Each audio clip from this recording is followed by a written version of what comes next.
अब हम आते हैं इसके सेक्शन नंबर 12 के ऊपर।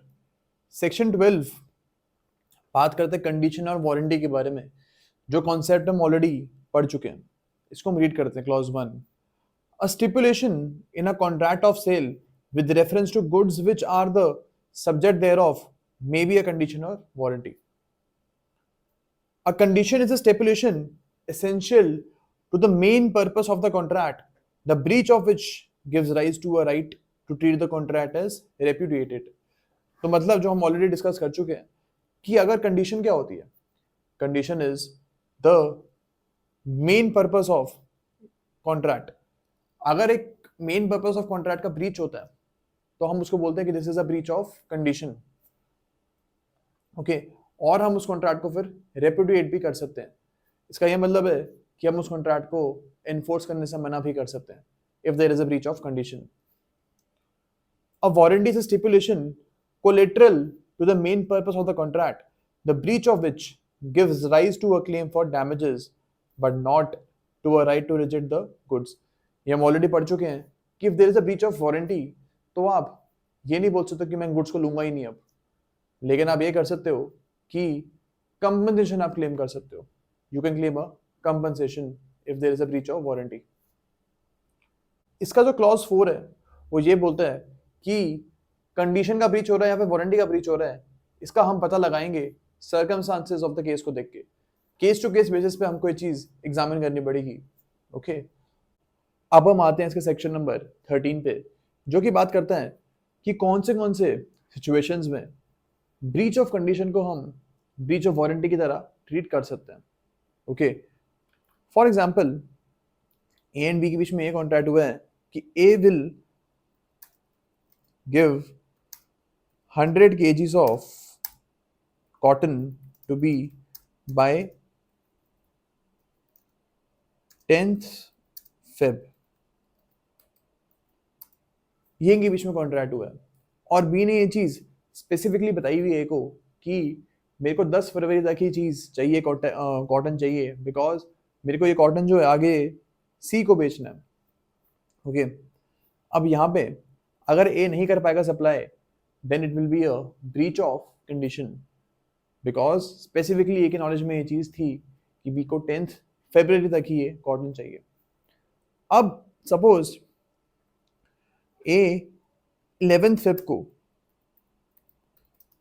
फेब को कॉटन डिलीवर करता है। अब यहाँ पे बी जो है वो इस कॉटन को एक्सेप्ट कर लेता है। बी बोलता है कि चल ठीक है, एक दिन का डिले है, मैं संभाल लूंगा इतना तो, and B accepts the delivery. Now A sorry जो बी है हमारे यहाँ पे, उन्होंने ब्रीच ऑफ कंडीशन को कन्वर्ट कर दिया यहाँ पे ब्रीच ऑफ वारंटी के लिए। अब बी एक काम कर सकते हैं यहाँ पे, वो ए को बोल सकते हैं कि एक दिन जो डिले हुआ है इसकी आप मेरे को कंपनसेशन दे दो, लेकिन हाँ मैं कॉन्ट्रैक्ट को एक्सेप्ट कर लेता हूँ।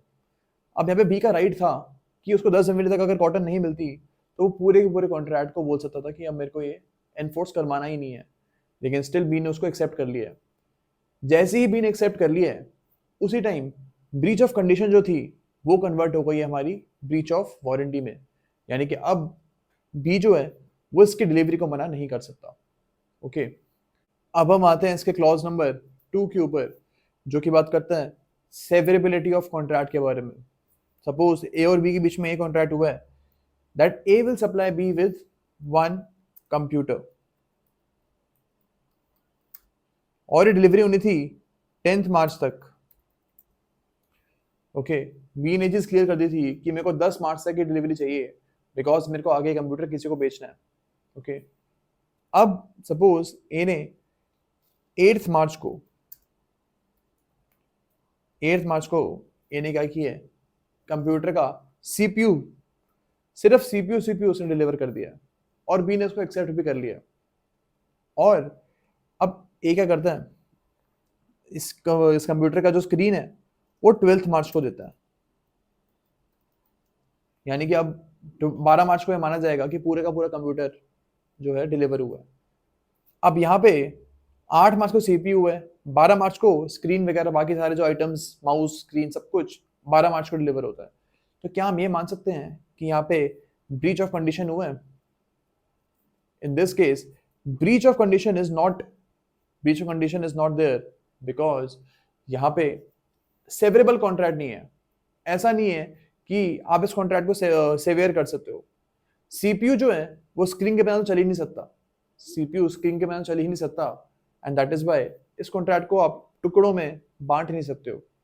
और जैसे ही हम यहाँ पे मानेंगे, जैसे 8 मार्च को उसने सीपीयू दे दिया और भी ए ने उसको एक्सेप्ट कर लिया, तो ये माना जाएगा कि breach of condition is now converted to breach of warranty. तो ये जो डिले हुआ है 2 दिन का, इसके लिए जो हमारे बी हैं, अब ये नहीं बोल सकते कि कॉन्ट्रैक्ट में कुछ चाहिए ही नहीं। उनको कॉन्ट्रैक्ट को तो एक्सेप्ट करना पड़ेगा, लेकिन हाँ कंपनसेशन वो ले सकते हैं ए से। इसी सिचुएशन में अगर बी 8 मार्च को ये बोल देते ए को कि मेरे को सीपीयू नहीं चाहिए अभी, जिस दिन आप मेरे को पूरे का पूरा कंप्यूटर देने के हालत में होगे उस दिन मेरे पास आना।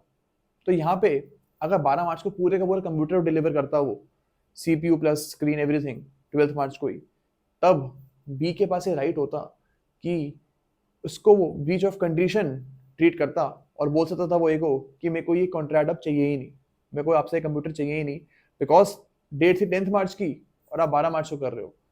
तो तब उसके पास ये राइट होता। लेकिन यहाँ पे उसने आधा कंप्यूटर का, मतलब 8 मार्च को उसने सीपीयू ले लिया, तो अब वो ब्रीच ऑफ कंडीशन क्लेम नहीं कर सकता, he can only claim breach of warranty. Second clause हम रीड कर लेते हैं पर, where a contract of sale is not severable and the buyer has accepted the goods or part thereof, यानी goods का एक part उसने already accept कर लिया है, the breach of any condition to be fulfilled by the seller can only be treated as a breach of warranty and not as a ground for rejecting the goods। ये चीज हमने discuss करी है अभी, okay. and treating the contract as repudiated unless there is a term of contract express or implied to that effect। तो यही example हमने computer वाला डिस्कस किया अभी। अब हम आते हैं क्लॉज नंबर 3 पे, nothing in this section shall affect the case of any condition और warranty fulfilment of which is excused by law by reason of impossibility और अदरवाइज। यानी कि सपोज यही कंप्यूटर का कॉन्ट्रैक्ट हुआ था और 10th मार्च तक इसको सप्लाई नहीं कर पाए ए, बिकॉज एक दिन क्या हुआ 5th मार्च को,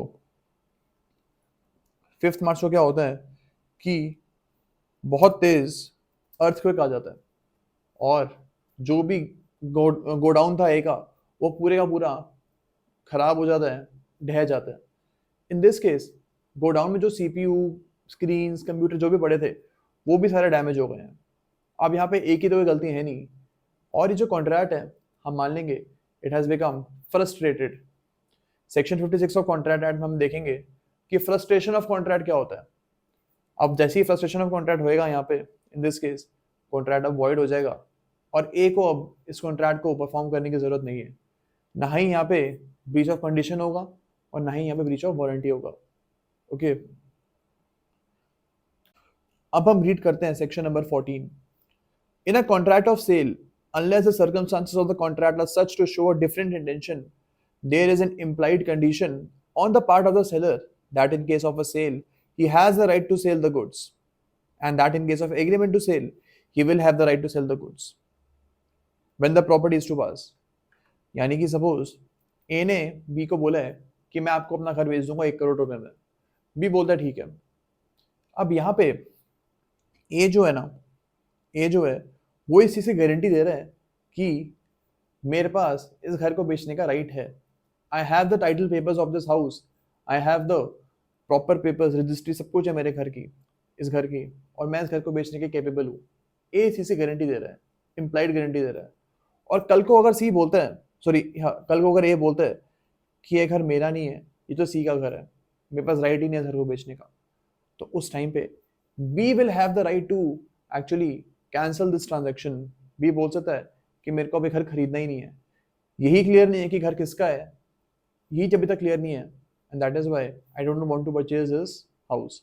तो बी ये चीज कर सकता है, B can repudiate this contract because this will be treated as breach of condition. Clause में नहीं बोलता है कि अगर आपके पास टाइटल नहीं था फिर भी आप बोल रहे हो मेरे पास टाइटल है घर का और कॉन्ट्रैक्ट जाके करके आ जाते हो, तो इस केस में अगर बायर को चीज के बारे में पता लग जाता है तो वो पूरी की पूरी सेल को रेपुटेट कर सकता है, because this will be a breach of condition. अब हम आते हैं इसके बी और सी के ऊपर, जो कि बात करता है एक इम्प्लाइड वारंटी के बारे में। यानी कि इसको मैं आपको बता ही देता हूं पढ़ के। An implied warranty that buyer shall have and enjoy quiet possession of the goods.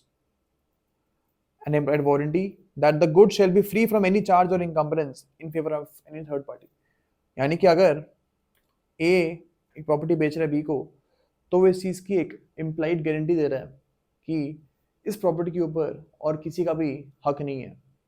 इस चीज़ को एक इम्प्लाइड गारंटी दे रहा है, इवन तो एक्सप्रेसली चीज़ उसको नहीं बोल रहा है, उसने ऐसा कुछ भी नहीं बोला बी को एक्सप्रेसली, लेकिन स्टिल सेक्शन 14 बोलता है कि ए चीज़ की गारंटी उसको लेनी पड़ेगी।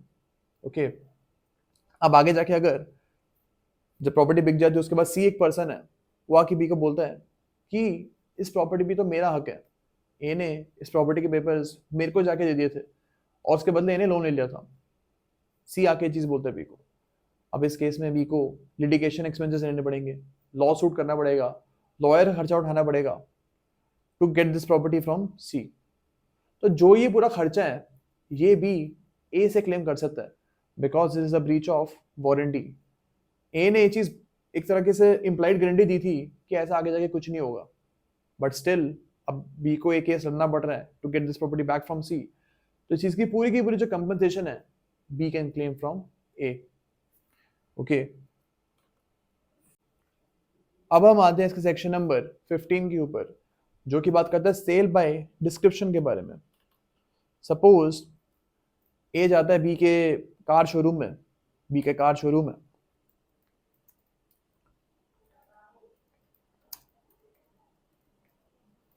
और ए बी को बोलता है कि मेरे को एक ऐसी गाड़ी चाहिए जिसकी माइलेज बहुत ज्यादा अच्छी हो। सपोज 20 किलोमीटर लीटर की माइलेज होनी चाहिए। ए ने बी को ये चीज बोली है, बी उसको कैसे जाके गाड़ी दिखाता है जिसकी माइलेज 12 किलोमीटर बाय 12 किलोमीटर हो 1 लीटर के लिए। अब ए को इस चीज के बारे में कुछ पता नहीं होता, A is a very old person, और उसने बी पे ट्रस्ट करके वो गाड़ी को परचेज कर लिया 12 किलोमीटर वाली। अब आगे जाके जब ए गाड़ी चलाते हैं तब उनको जिसके बारे में पता लगता है कि इसके माइलेज तो 12 किलोमीटर आ रही है।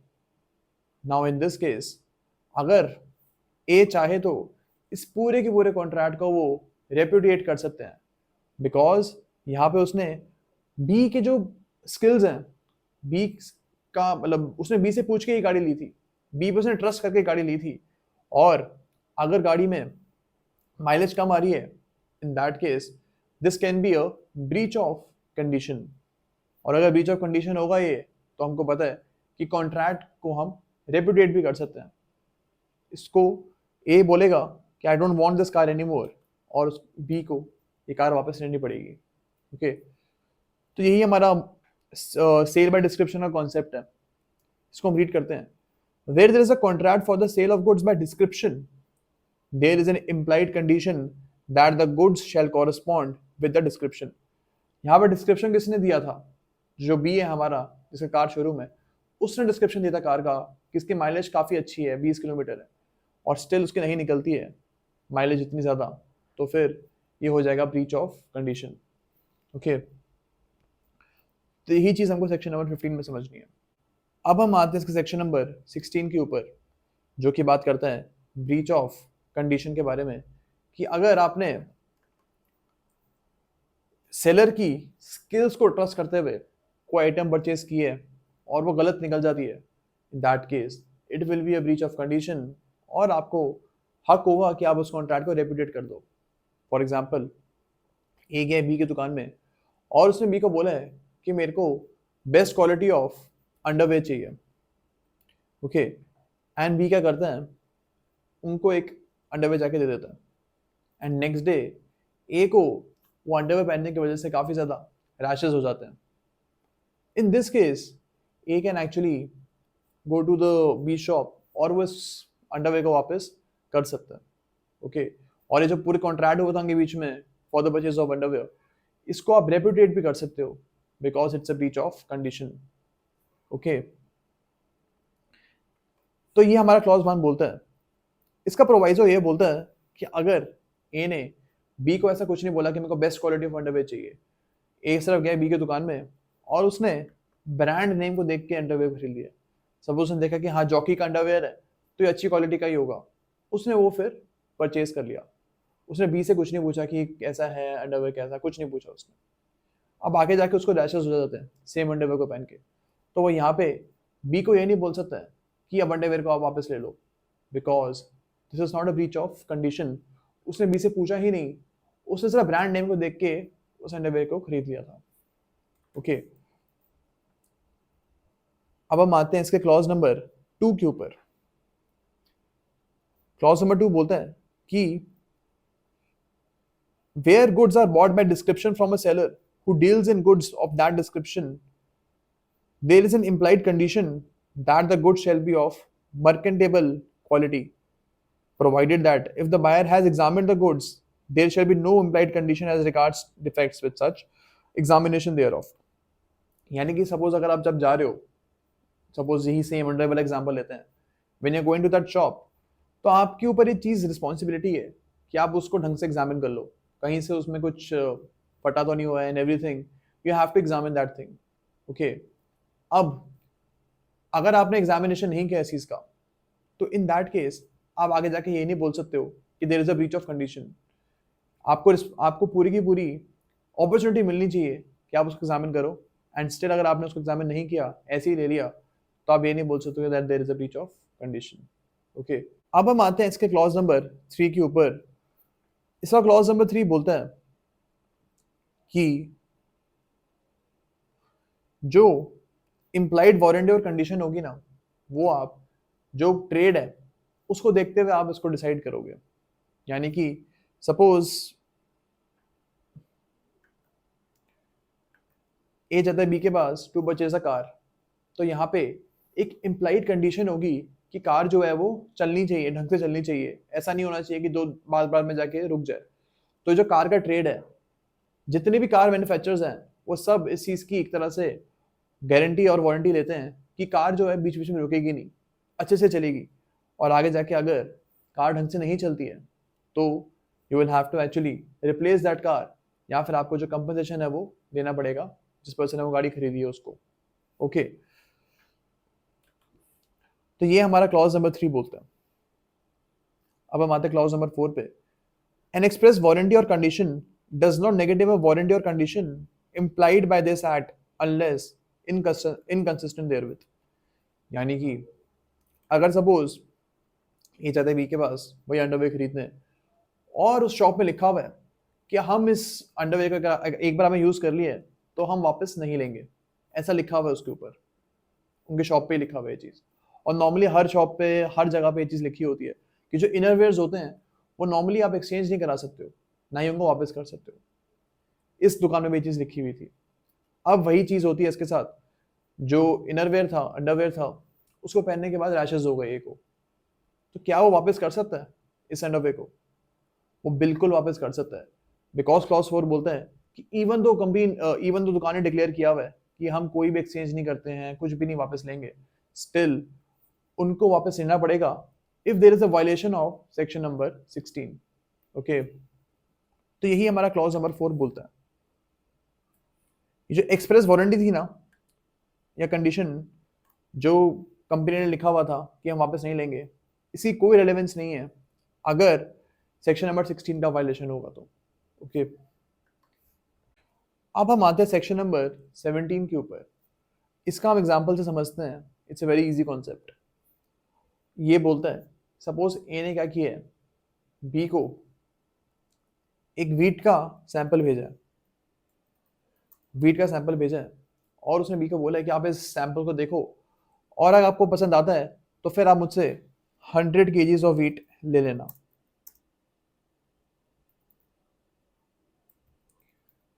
बी बोलता है कि हाँ मेरे को ये सैंपल काफी अच्छा लगा है, एंड उसने ऑर्डर प्लेस कर दिया।